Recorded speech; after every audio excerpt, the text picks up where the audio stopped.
Rusiyada Rusiya və Azərbaycan liderləri arasında baş tutan görüş münasibətlərdə yeni və konstruktiv mərhələnin başlanğıcı, eyni zamanda iki ölkə arasındakı əlaqələrin tam normallaşması kimi dəyərləndirilir. Rusiya prezidenti Azərbaycanın təyyarə insidenti ilə bağlı bütün haqlı tələblərinə aydınlıq gətirdi. Bu açıqlamalar iki ölkə arasında əlaqələrə zərbə vurmağa çalışan qüvvələri məyus etdi.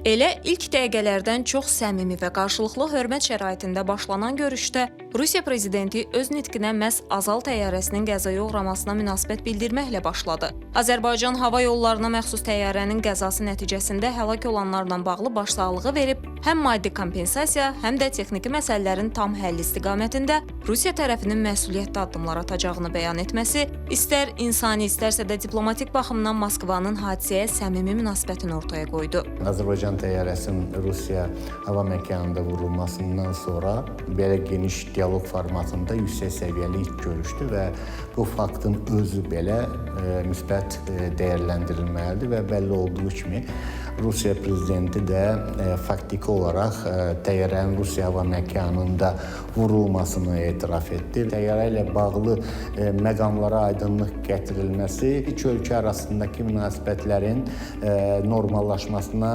xidmət edə bilər. Tacikistandakı görüş həm regionda sabitlik üçün, həm də iki ölkə arasında iqtisadi və humanitar əməkdaşlığın dərinləşməsi baxımından mühüm əhəmiyyət daşıyır. Elə Rusiya lideri də qarşılıqlı maraqlarımızın bir çox sahələrdə üst-üstə düşdüyünü vurğuladı. Təyyarə qəzası ilə bağlı yaranan gərginliyə baxmayaraq, iki ölkə arasında iqtisadi-ticari əlaqələr inkişaf edib.